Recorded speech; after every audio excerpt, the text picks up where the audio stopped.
허리띠를 졸라매도 벅찬 고물가 시대에 여러분 주머니 사정에 꼭 맞는 맞춤형 재테크 솔루션 처방해 드립니다. 세모정 톡톡상담소 돈 되는 라디오 한국경제교육원 서형노 원장님과 함께합니다. 안녕하십니까? 안녕하세요. 네, 원장님은 기마전을 하셨다고요? 네, 했습니다. 저는 어떤 역할을 맡으셨을까요? 뺏는 거요. 위에서. 네. 그러면 굉장히 좀 민첩하고 재빠르셨나 보네요. 네, 어렸을 때 더 말라서. 뭔가 밑에서 이렇게 받쳐주는 역할도 잘하셨을 것 같긴 한데. 그거는 아무튼 이렇게 네. 다양한 이 운동에 관련된 추억들을 지금 공유했는데 오늘은 퇴직연금 관련된 내용이에요. 이 퇴직연금 운용 관련해서 고민이 많았던 투자자들 좀 도움이 될 만한 내용 가지고 오셨다고요? 네, 맞습니다. 저희가 DC형 퇴직연금 그리고 IRP 계좌 갖고 있는 분들은 어떤 상품으로 퇴직연금 수익률을 조금이라도 더 높일지 고민도 되고 그래서 여러 상품을 찾아보기도 할 텐데요. 네. 오늘은 장기연금 투자 상품 중 하나인 디딤 펀드에 대해 이야기를 나눠보고 어떤 분들이 디딤 펀드에 투자하면 좋을지 다뤄보려고 하는데요. 네. 혹시 디딤 펀드 들어보신 적 있으세요? 디딤 펀드 솔직히 오늘 처음 들었습니다. 네. 제가 디딤돌 대출 이런 거 얘기를 했었죠. 그렇죠. 네. 디딤 펀드는 한 자산 운용사의 특정 상품 이름은 아니고요. 네. 금융투자협회가 주도해서 출범한 연금 특화 자산 배분 펀드입니다. 퇴직연금 가입자가 손쉽게 자산 배분 투자를 하고 네. 노자산 정식에 활용할 수 있도록 25개 자산 운용사가 디딤이란 공동 브랜드로 지난해 9월 동시에 출시했었는데요. 예. 주식 비중을 50% 이하로 제한하고 그 대신 채권이나 네. 금이나 은 등 대체 자산에 분산 투자해서 출시한 지 얼마 되진 않았지만 연금 시장에서 자산 배분형 상품으로 굉장히 각광받고 있습니다, 지금. 네. 자, 그래서 세모정 톡톡 상담소 오늘 돈 되는 라디오 시간에 이 퇴직연금 시장에서 주목받는 디딤 펀드에 대해서 자세히 살펴보겠습니다. 방송 들으시면서 궁금한 점 있으신 분들 문자 보내주시면 서형노 원장님과 함께 상담해드리고요. 추첨을 통해서 모바일 커피 쿠폰 보내드리겠습니다. 문자 주실 곳 샵 9730번입니다. 짧은 문자는 50원, 긴 문자는 100원의 정보 용료가 드는 샵 9730 그리고 콩 게시판과 KBS 라디오 유튜브 채널 통해서는 무료로 참여하실 수 있으니까요. 많은 문자 보내주시기 바랍니다.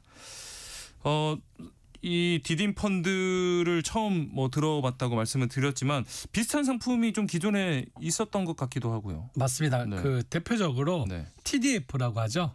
타깃 데이터 펀드라는 상품이 있는데요. 네. 기존 퇴직연금 IRP 가입자들이 가장 많이 활용하는 대표적인 자산 배분형 펀드입니다. 예. 앞서 얘기한 디딤 펀드와 같이 주식, 채권 등의 다양한 자산에 분산 투자하는 구조를 갖고 있지만 운용 방식이 조금 다른데요. 네. TDF는 타깃 데이터 그러니까 말 그대로 목표 시점을 정해두고 은퇴 시점 등 생애 주기에 맞춰 사전에 정해진 방식으로 포트폴리오를 자동 조절하는 상품인데요. 네. 예를 들자면 TDF 2035라는 상품은 네. 2035년 은퇴 예정자에 맞춘 상품이라고 생각하시면 되고요. 예. 초기엔 주식 비중을 높여 공격적으로 운용을 하다가 은퇴 시점이 가까워지면 채권, 현금 비중을 늘려서 안정적으로 바꿔줍니다. 네. 그래서 은퇴뿐만 아니라 자녀 교육자금 마련 등 장기간 투자 목적으로 활용할 수 있는 상품이고요. 우리가 변액보험과 정시펀드를 이야기할 때 오토 리밸런싱 이야기를 했었는데요. 네네. 이 TDF 상품은 정시 펀드지만 투자자가 직접 리밸런싱할 필요 없이 상품 자체에서 주식과 채권 비중을 자동으로 조정하는 배분 기능이 있습니다.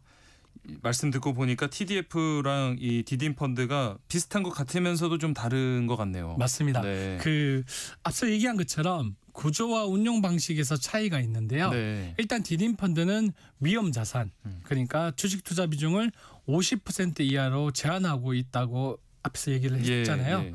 그런데 TDF는 은퇴 시점이 멀수록 주식 비중을 높게 가져가는데 운용사마다 다르지만 네. 한 운용사의 상품을 예를 들어서 이야기를 하자면 네. 2040년 은퇴를 목표로 설정한 상품은 주식의 비율이 네. 약 65%이고요. 오, 네. 2050년 목표로 한 건 74%에 달합니다. 이렇게 TDF 상품은 좀 차이가 있습니다. 멀수록 주식 비중이 좀 더 높은 형태. 네, 맞습니다. 네네. 근데 디딤펀드는 은퇴 시점에 맞춰 자동으로 자산 비중의 변화를 가져가는 구조가 아니고 네. 운용사가 시장 상황에 맞춰 가장 알맞은 비율을 유지하며 운영합니다. 아, 그래서 디딤펀드는 자산 배분형 구조 덕분에 안정적인 수익을 추구하면서도 네. 뭐 주식시장의 변동성을 완화할 수 있는 펀드로 퇴직연금과 같은 장기 투자 자금에 적합하고요. 이런 중위험 상품이다 보니 적정 투자 시점에 관계없이 언제든지 가입해서 운용을 시작할 수 있어 초보 연금 가입자에게도 추천하는 상품입니다. 그렇다면은 또 중요한 게 수익률일 텐데 지금까지 디딤펀드 수익률은 어느 정도 될까요? 수익률이 진짜 중요하죠. 그래서 가장 중요하죠. 네. 디딤펀드가 지난달 24일이 네. 출시된 지 딱 1년 되는 날이었는데요. 네. 그날 기준 25개 자산운용사의 상품 1년 평균 수익률이 네. 11.72%였고요. 상위 10개 펀드로 좁히면 네. 15.75%였는데요. 네. 이걸 조금 뭐 비교를 해보자면 예. 노후 대비로 미국 S&P 500 지수 투자 많이 하잖아요. 그렇죠. 같은 기간 S&P 500 지수 상승률이 네. 15.8%였거든요. 비슷하네요. 네, 맞습니다. 디딤펀드 상위 10개 기준으로 보면 수익률이 거의 비슷하죠. 네. 그래서 자산 배분에 따른 안정성에 초점을 맞춘 연금용 상품이라는 점을 고려하면 정말 괜찮은 수익률이라고 보여집니다. 그러네요. 확실히 지난 1년 동안의 수익률 괜찮아 보이는데 그래도 아직 출시된 지 1년밖에 안 됐다는 점에서 약간 망설이시는 분들 계실 것 같아요. 맞습니다. 네. 충분히 그렇게 생각하실 수 있는데요. 네. 제가 펀드 상품의 이야기를 할 때 자금 유입이 중요하다 이렇게 여기서 여러 번 얘기를 했습니다. 네. 디딤펀드는 현재 출범 초기보다 약 3배 정도 증가해서 운용 규모도 2천억 원을 넘겼었고요. 네. 디딤펀드를 출시한 금투협에서는 자금 유입 규모도 중요하지만 디딤펀드를 통해 성공적인 자산 배분 투자 경험을 제공하고 네. 연기금융 투자 방식인 장기 자산 배분 투자를 확산하는 게 목표라고 하는데요. 지금 퇴직연금 시장을 보면 400조 원이 넘는 퇴직연금 가운데 80% 이상 비중이 네. 원리금 보장 상품에 몰려 있습니다. 아하. 퇴직연금은 최후의 보루이기에 원금을 잃어서는 안 된다는 생각이 그렇죠, 강하기 때문인데 네. 하지만 원리금 보장 상품에 퇴직연금을 묶어둘 경우에는 결국에는 먼 훗날 받는 돈이잖아요. 네. 그럼 물가 상승률도 따라가지 못해서 오히려 노후소득을 보장받지 못할 위험도 크고요. 예. 그래서 운용 성과를 쌓아서 복리 효과를 누려보고자 한다면 디딤펀드가 괜찮은 선택지라고 개인적으로 생각합니다. 네. 디딤펀드도 괜찮고 앞서 말씀해주신 TDF도 고려해 볼 수 있을 것 같은데 그러면 만약 연금 계좌에 담는다고 하면 이 둘 중에 어떤 상품이 좀 더 뭐 낫다고 볼 수가 있을까요? 어느 상품이 월등히 더 좋다 이렇게 말할 수는 없습니다. 네. 개인 취향이나 경험을 통해 더 선호하는 운용 방식을 택하면 되는 건데요. 네. TDF는 은퇴 시점에 모든 게 맞춰져 있어서 생애 주기형 상품의 성격이고요. 네. 디딤펀드는 시장 상황에 대한 변화가 가능하기에 시장 대응형 성격을 보입니다.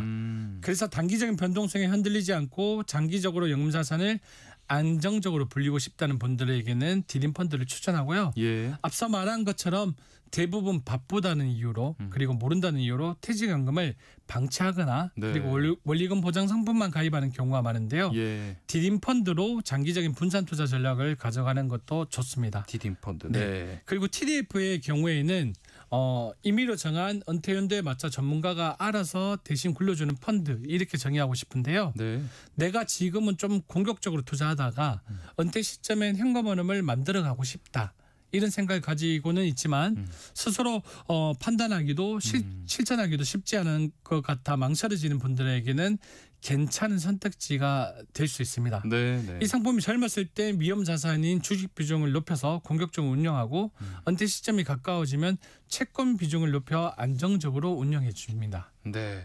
근데 이 방금 짚어주신 TDF, 뭐 디딤펀드 같은 이 자산 배분형 펀드 말고도 펀드 종류가 정말 많잖아요. 주식형 뭐 펀드도 있고 주식 혼합형 펀드도 있고 다양한데 이런 펀드들과 함께 좀 나눠서 이렇게 투자를 하는 게 좋을지 아니면 자산 배분형 펀드 하나만 이렇게 집중 투자를 하는 게 좋을지 네. 모르겠어요. 그 우리가 다른 상품으로는 네. 보통 뭐 코스피 지수 그리고 S&P 500 등 주요 지수를 추종하는 인덱스 펀드도 고민해 볼 수 있을 텐데요. 네네. 이건 수익 극대화를 원하고 꾸준히 정식 투자를 할 수 있는 분들에게 적합하다고 보여지고요. 예. 국내 경기 변동 리스크를 줄이고 싶은 분들은 미국, 유럽, 신흥국 등 글로벌 주식 채권에 분산 투자하는 글로벌 분산 투자 펀드도 선택지가 될 수 있습니다. 네. 또 은퇴가 임박해 안정성을 제일로 추구한다면 채권 펀드 상품도 있을 수도 있겠고요. 그렇죠. 또 중위험 중수익을 원하는 투자자를 위한 혼합형 펀드도 뭐 될 수도 있습니다. 네네네. 근데 이렇게 펀드 종류도 참 많고 선택지가 많다 보니까 예, 헷갈려요. 투자자들 입장에서는 맞습니다. 어떤 상품을 어떤 비율로 가져가야 하나 고민이 되는 것도 사실인데요. 네. 이게 귀찮고 어려워서 그냥 원금 보장에 방치하는 분들도 많고요. 제 말이 정답은 아니지만 지금부터 뭐 결론을 내려드린다면 네. 저는 디딤 펀드나 TDF와 같은 자산 배분형 펀드와 인덱스 펀드 조합을 이제 가장 선호하는데요. 아, 네. 은퇴 노후 상품이란 목적하에 20대에서 30대면 자산 배분형 펀드 비중을 70% 예. 그리고 인덱스 펀드 등의 30% 이렇게 추천드리고요. 네. 40대는 자산 배분형 펀드 60% 그리고 인덱스 펀드와 글로벌 혼합형 펀드에 40% 투자를 권합니다. 네. 그리고 50대는 TDF 50%와 채권형 펀드 50% 구성도 괜찮다고 보고요. 예. 제 개인적인 사견입니다만 장기 자산 배분형 펀드에 인덱스 펀드 조합으로 분산 투자하는 게 가장 좋지 않나 생각합니다. 그러면 이런 펀드도 사실 운용사마다 또 상품이 굉장히 다양하잖아요. 어떤 기준을 가지고 좀 상품을 골라야 될까요? 일단 하나 알고 시작해야 할 것이 네. 앞서 말한 디딤 펀드나 TDF 모두 원금 비보장 상품이란 건데요. 네. 그래서 손실 가능성이 있다는 점을 알고 가입하셔야 하고요. 운용을 맡기는 만큼 운용 보수라는 비용이 발생합니다. 네. 전문가가 알아서 굴려주는데 당연히 비용이 따르겠죠.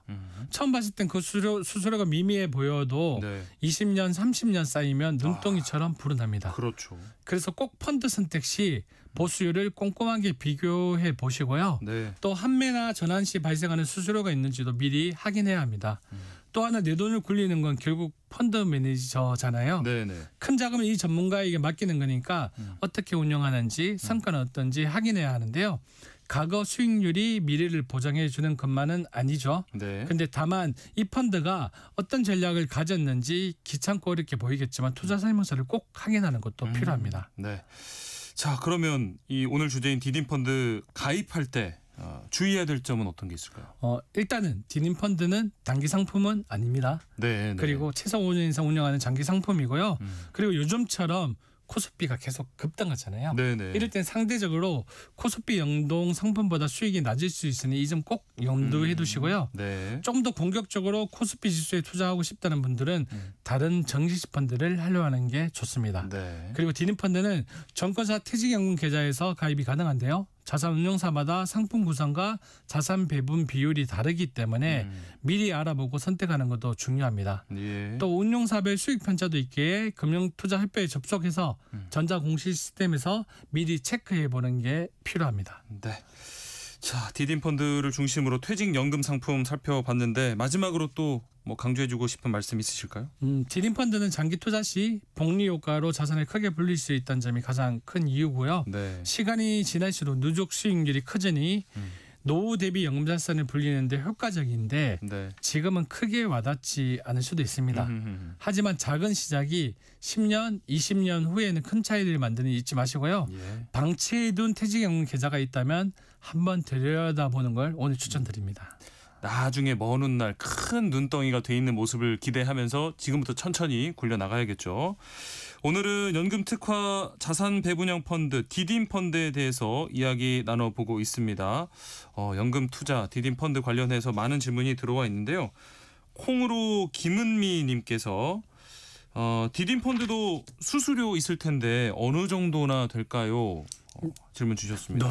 너무 어려운 질문을 했습니다. 왜냐하면 네. 25개 상품마다 수수료가 다 달라서요. 네. 그런데 보통은 이제 운용 보수를 라는 비용이 네. 일반 적립식 펀드 있잖아요. 네. 인덱스 펀드보다는 조금 더 낮다고 생각하시는 게 맞습니다. 근데 물론 뭐 상품마다 다 다르겠지만 비교적 낮은 편이다 이 네, 정도로 비교적 좀 낮은 편에 속합니다. 정리할 수 있겠네요. 1417님 TDF 상품에 관심이 있었는데 디딤 펀드는 또 처음 들어봅니다. 원금 보장은 혹시 안 되겠죠? 조금 전에 네. 예, 말씀해 주셨는데. 좀 전에 말씀했는데 다시 한번 네네네. 말씀을 드리면 TDF 상품이랑 디딤 펀드는 정말 좋은 상품이거든요. 네. 그렇지만 투자 상품이다 보니까 애석하게도 원금 보장은 되지 않습니다. 그렇죠. 하지만 또 가파르게 올라가는 물가 상승률 따라가려면은 또 이런 도전과 맞습니다. 모험이 필요하니까요. 네. 0581님 현재 은행에서 IRP 계좌 가입을 했습니다. 이 계좌 통해서 디딤 펀드 가입 가능할까요? 라고 질문 주셨습니다. 은행에서 IRP 계좌를 가입을 했는데 네. 그 IRP 계좌 안에 이 디딤 펀드의 상품이 있는가를 제가 정확하게는 모르겠습니다. 가입하신 네. 상품에. 네. 그래서 만약에 한번 알아보시고요. 예. 디딤 펀드가 가입이 가능한 상품이라면 요즘 선전 많이 하는 회사들이 있거든요. 네. 그런 상품 위주로 가져가시는 것도 좋다고 생각이 듭니다. 네네. 4792님 저는 6년 뒤에 은퇴를 생각하고 있는데요. 이 시기에 디딤 펀드 가입해도 괜찮을까요? 라고 네. 보내주셨습니다. 사실 이 질문을 제일 많이 받는데요. 네. 이렇게 뭐 10년 내외에 은퇴를 앞두고 있는 분들은 네. 만약에 조금 공격적인 수익을 내서 내가 노후에 연금을 보태고 싶다면 네. 이 디딤 펀드보다는 네. 채권 비중이 좀 더 높은 TDF 상품이 아. 더 낫다고 생각이 듭니다. 네. 그리고 만약에 조금 더 이 기간이 많이 남아 있다 하시는 분들께는 그러면 디딤 펀드를 상대적으로 네. 추천해 줄 수 있을까요? 제 개인적으로는 네. 뭐 최소 15년 이상, 한 20년 이상은 네. 어떻게 보면 내가 자산을 운용할 수 있는 기간이 있잖아요. 네, 네. 그래서 현재 시장 상황에 맞춰서 운용할 수 있는 디딤 펀드가 맞다고 생각이 들고요. 예. 15년 뭐 그 밑으로. 네네네. 안쪽으로는 좀 전에도 방금 말씀드렸던 은퇴 기간을 정해놓은 TDF 상품이 더 낫다고 생각합니다. 네, 많은 분들께 아마 도움이 됐을 것 같습니다. 세모정 톡톡 상담소 돈 되는 라디오 오늘 순서 여기서 마치겠습니다. 한국경제교육원 서형노 원장과 함께했습니다. 고맙습니다. 고맙습니다.